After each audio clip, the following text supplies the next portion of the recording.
comme on peut croire, n'avait vu le glouton. Dès qu'il la voit partie, il contrefait son ton. Et d'une voix papelarde, il demande qu'on ouvre en disant « Point de loup !» Et croyant entrer tout d'un coup. Le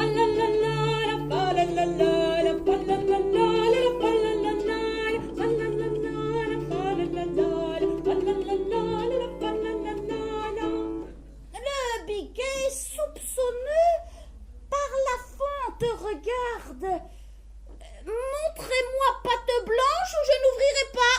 s'écria-t-il d'abord. Patte blanche est un point chez les loups, comme on sait, rarement en usage.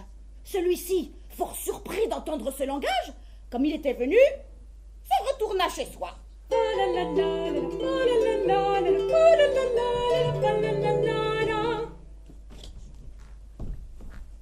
Où serait le biquet s'il eût ajouté foi au mot de gaie que de fortune notre loup avait entendu?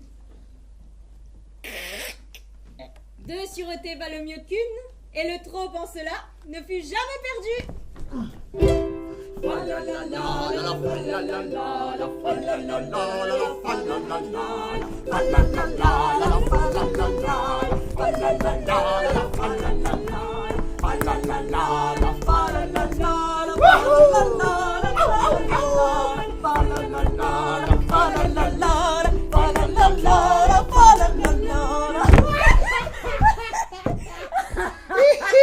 Ah, bravo!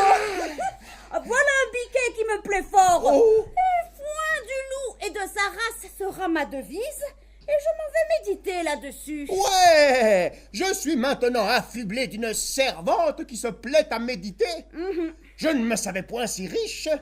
Et qu'y a-t-il donc dans votre science, madame la philosophe? Oh, monsieur, je ne me prétends point philosophe, et ce que je pense n'a guère d'intérêt pour vous. Mais si, au contraire. Allez, dis-moi ce que tu as dans la tête. Eh bien alors, s'il vous plaît, éclairez-moi sur un point. Je me disais que notre biquet fut bien avisé de ne point tomber dans le piège que lui tendait le loup, car plus d'un s'y serait laissé prendre. Alors dites-moi, vous qui avez beaucoup observé les hommes, est-il toujours si aisé de démasquer les loups? Hélas, force est de reconnaître que non. Le plus souvent, on ne les soupçonne point tant ils ont l'air doux et affables, au point qu'on les prendrait pour des agneaux. Mais ils ont les dents longues et l'appétit féroce. Si les loups ont la mine des agneaux, à qui donc peut-on se fier? À personne.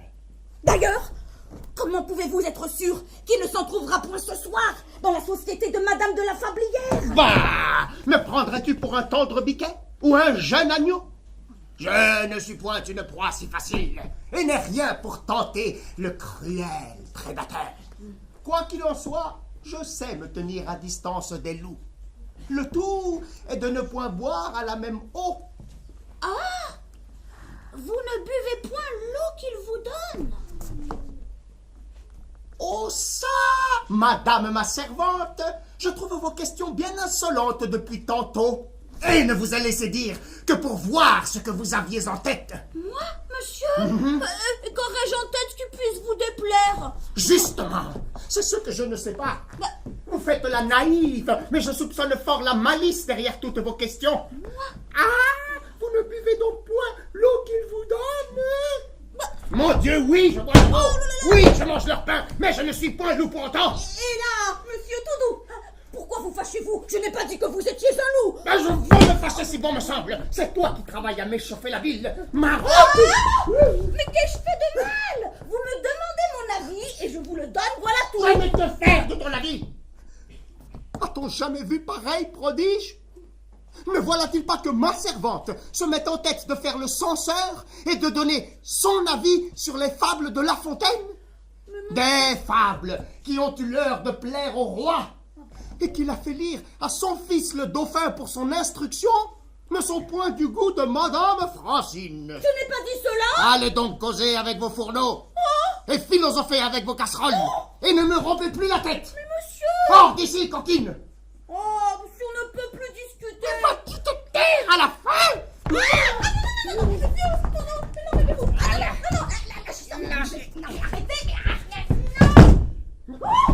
Mais qui donc est le maître ici? Est-ce une servante qui fait sa loi? La peste soit du maudit vieillard. Va-t'en! Chétif insecte! Extrêmement de la terre!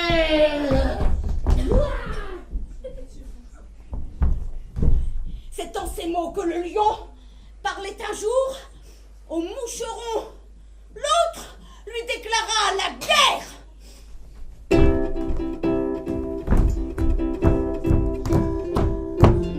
Penses-tu, lui dit-il, que ton titre de roi me fasse peur, ni me soucie? Un bœuf est plus puissant que toi. Je le mène à ma fantaisie. À peine il achevait ces mots que lui-même il sonna la charge. Fut le trompette et le héros. Pam padam pam pam pam pam padam pam pam. Dans la bord, il se met au large, prend son temps, puis fonce sur le cou du lion qu'il rend presque fou. Le quadrupède écume et son œil étincelle. Ah, il rugit. Ah. On se cache. On tremble à l'environ. Et cette alarme universelle est l'ouvrage d'un moucheron.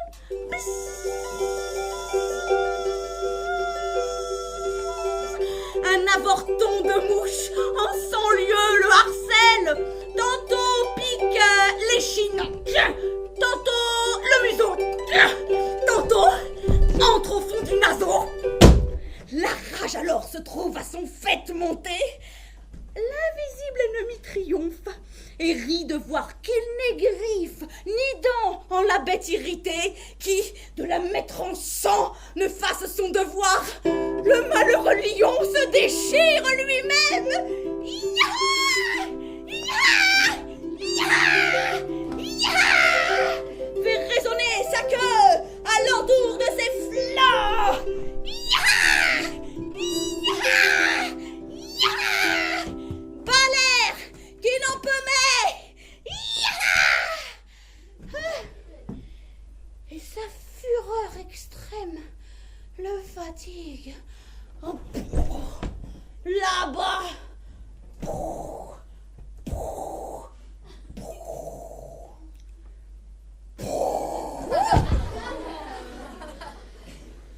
Le voilà sur les dents.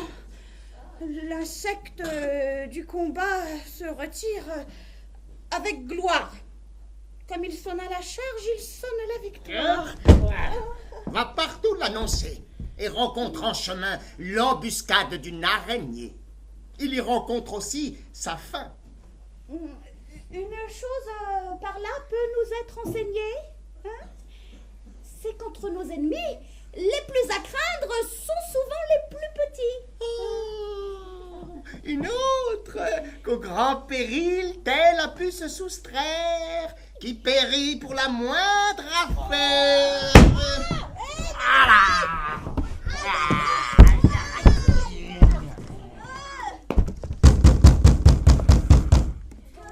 Laissez-moi sortir. Non! Mais monsieur, j'ai peur dans le noir. Tais-toi, carogne! Tu m'empêches de réfléchir. Monsieur. Mais vas-tu te taire à la fin? Ne suis-je point le plus malheureux des maîtres? Les fables avec lesquelles je m'employais à divertir la bonne société profitent d'abord à ma coquine de servante qui s'en sert pour se divertir à mes dépens. Ouh. La petite pandarde. Elle a bien mérité son châtiment. Depuis ce matin, elle ne cesse de me chercher querelle. Voilà bien les servantes d'aujourd'hui. Elles n'ont plus aucun respect pour leur maître. Elles se prennent pour de hauts conseillers, se mêlent de donner leur avis sur tout, et s'emportent si on ne fait pas ce qu'elles ont décidé. Mais je vais lui apprendre, moi, qui décide ici. Nom d'une pipe!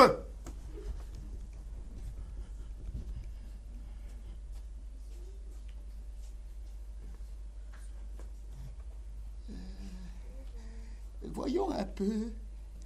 Que vais-je dire ce soir à cette digne assemblée, hein? Francine n'a pas tout à fait tort. Il les faut divertir, mais ne les point fâcher.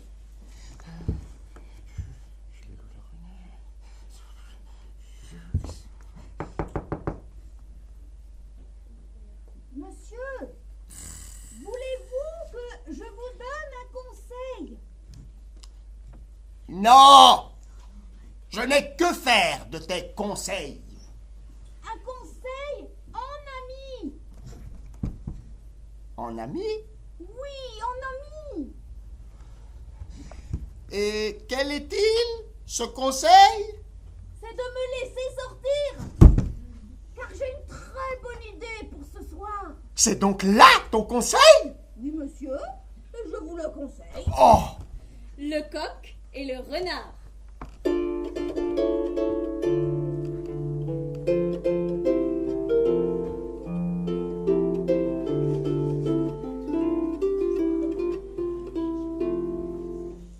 Sur la branche d'un arbre était en sentinelle un vieux coq. Adroit et matois.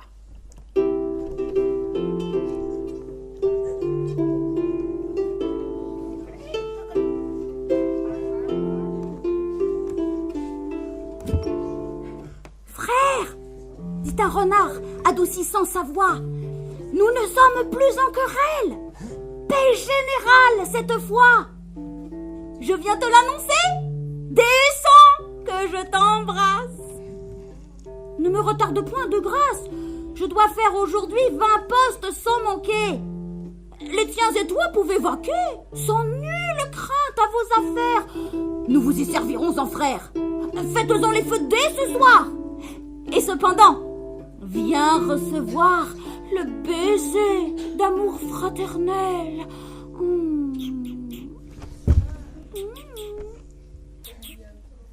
Ami, reprit le coq, je ne pouvais jamais apprendre une plus douce et meilleure nouvelle que celle de cette paix, hein? Et ce m'est une double joie de la tenir de toi. Mais je vois 2 lévriers qui, je m'assure, sont courriers que pour ce sujet on envoie. Ils vont vite et seront dans un moment à nous. Je descends, nous pourrons nous entre-baiser tous. Adieu, dit le renard. Ma traite est longue à faire. Nous nous réjouirons du succès de l'affaire une autre fois, hein? Le galant, aussitôt, tire ses grecs, gagne au haut, mal content de son stratagème. Et notre vieux coq, en soi-même, se mit à rire de sa peur.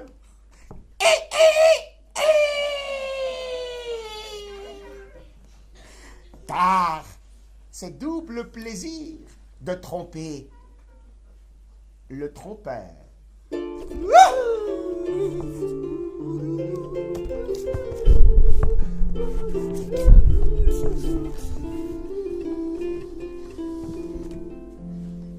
C'était, ma foi, un bon conseil. Allons, mets un peu d'ordre à tout cela. Je m'en vais revenir tout à l'heure.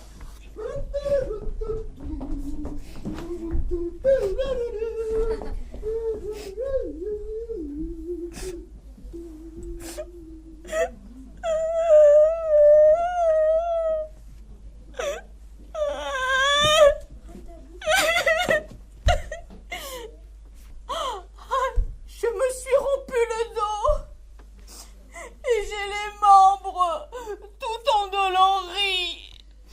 Maudit maître!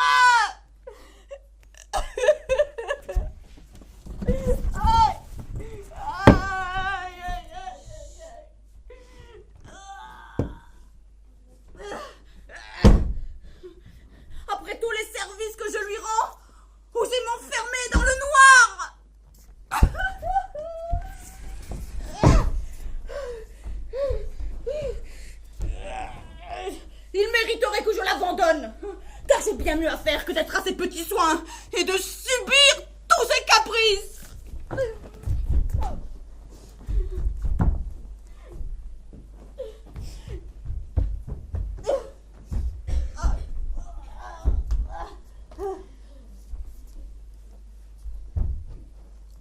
Après tout, je sais lire et je sais écrire. Et je suis en âge de me marier. Francine! Le voilà qui revient, le vieux singe. Plus rien ne me retient ici. C'est décidé. Je m'en vais.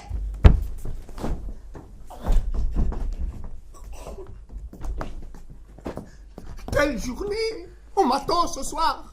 Et ils seront tous là à guetter le moindre faux pas. Leurs petites oreilles sont si délicates. Un seul mot de travers, et c'en est fini de moi. Adieu la bonne société. Adieu.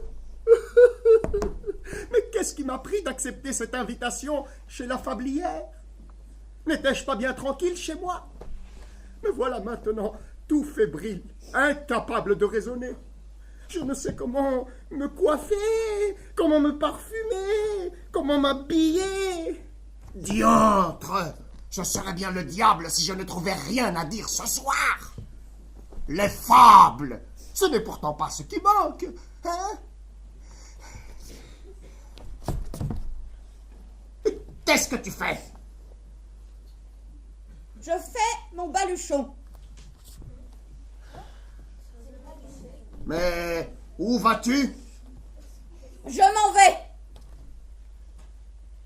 Mais pourquoi? J'en ai assez de tout cela.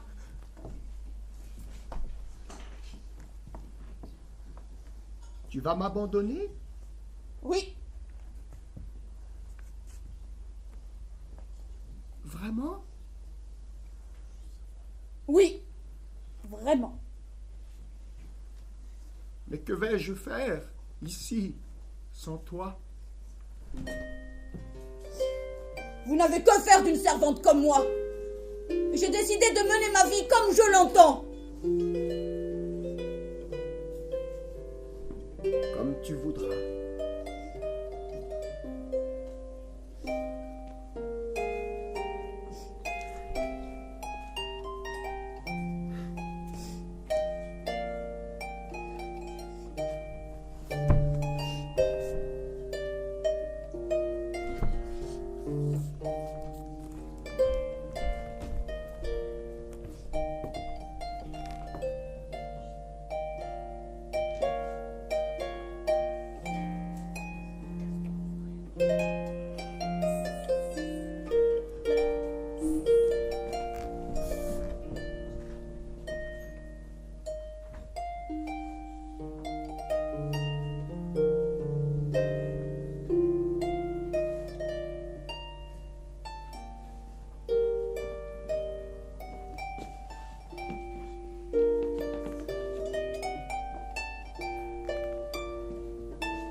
Il faut, autant qu'on peut, obliger tout le monde.